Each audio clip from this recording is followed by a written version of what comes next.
Hi all, இன்றைக்கி நம்ம mic dressing சேனலில் எதை பற்றி பார்க்க போகிறோம் அப்படின்னா, நம்மளில் பல பேருக்கு தெரியாத ஒரு சட்டத்தை பற்றி தான் நம்ம பார்க்க போகிறோம். IBC section 100. இந்த சட்டம் எதை பற்றி அப்படின்னா, ப்ரைவேட் டிஃபென்ஸ் பண்ணிக்கிறத பற்றி. மொத்தம் 5 விஷயம் இருக்குது. இந்த 5 விஷயத்தில் மட்டும்தான் ப்ரைவேட் டிஃபென்ஸ் அப்ளிகபிள். அது என்னென்னு வாங்க பார்க்கலாம். ஃபஸ்ட்டு, ஒருத்தர் நம்மளை கத்தி எடுத்து குத்த வராரு அப்படின் போதோ இல்லை அருவா எடுத்து வெட்ட வராருன்னு போதோ நமக்கு கண்டிப்பாக தெரியும் அவர் நம்மளை தாக்கிட்டார் அப்படின்னா நம்ம நிச்சயமாக இறந்துருவோம் அப்படின்ட்டு. ஸோ அந்த மாதிரி நேரத்தில் நாம் அவங்கள திருப்பி தாக்கும்போதோ ஒரு கட்டையை எடுத்து நம்ம அவங்கள தாக்கும்போது அவங்க இறந்துட்டாங்க அப்படின்னா அது ஒரு பிரச்சனையே கிடையாது. அது ப்ரைவேட் டிஃபென்ஸ் கீழே வந்துடும். ஸோ அதுக்கு தண்டனை கிடையாது. செகண்ட், ஒரு நபர் நமக்கு க்ரீவியஸ் ஹர்ட் உண்டாக்கிட்டாங்க அப்படின்னா, அதாவது பெருங்காயம், நம்மளால் தாங்கிக்க முடியாத அளவுக்கு ஒரு காயம் நமக்கு ஏற்படுத்திட்டாங்க அப்படின்னா கண்டிப்பாக நாம் அவங்கள தாக்கலாம்.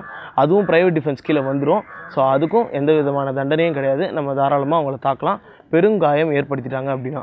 மூணாவது, ஒரு பொண்ணை ஒரு பையன் ரேப் பண்ண வரும்போது அந்த பொண்ணுக்கு அவனை தாக்கிட்டு தப்பிக்கிறத தவிர வேறு வழியே இருக்காது. ஸோ அந்த மாதிரி சிச்சுவேஷன்ஸில் அந்த பொண்ணு அந்த பையனை தாக்கும்போது அவன் இறந்துட்டானோ இல்லை அவனுக்கு ஏதாவது சீரியஸான அடிபட்டுருச்சு அப்படின்னாலோ அது ப்ரைவேட் டிஃபென்ஸில் வந்துடுன்றதுனால அதுக்கு எந்த விதமான தண்டனைகளும் பனிஷ்மெண்ட்ஸும் கிடையாது.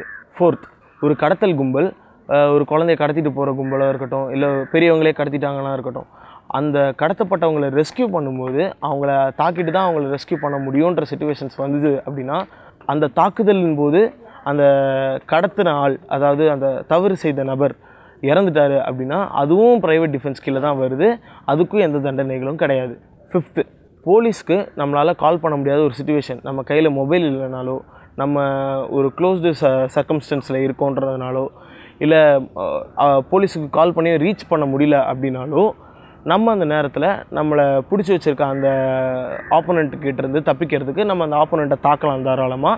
அப்படி தாக்கும்போது அவருக்கும் எதாவது ஆயிடுச்சு அப்படின்னா அது ப்ரைவேட் டிஃபென்ஸ் கீழே தான் வருது. ஸோ அதுக்கும் எந்த விதமான பனிஷ்மெண்ட்ஸும் கிடையாது. ஓகே, நம்ம இப்போ எதெல்லாம் ப்ரைவேட் டிஃபென்ஸ்னு பார்த்தோம். இந்த 5 விஷயத்துலேயே எதெல்லாம் ப்ரைவேட் டிஃபென்ஸாக இருக்காதுன்றதுக்கு ஒரு சின்ன லைன் தான் டிஃப்ரென்ஸாக இருக்குது.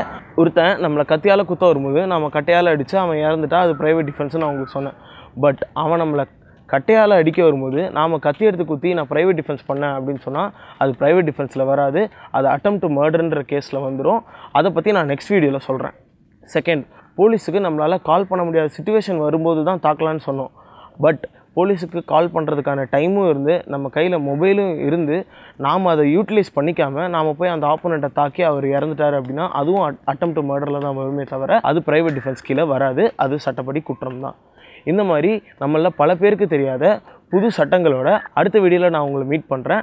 Until then please keep supporting our channel. Share பண்ணுங்கள், லைக் பண்ணுங்கள், மறக்காமல் மைக் டெஸ்டிங் யூடியூப் சேனலுக்கு சப்ஸ்கிரைப் பண்ணுங்கள். தேங்க்யூ.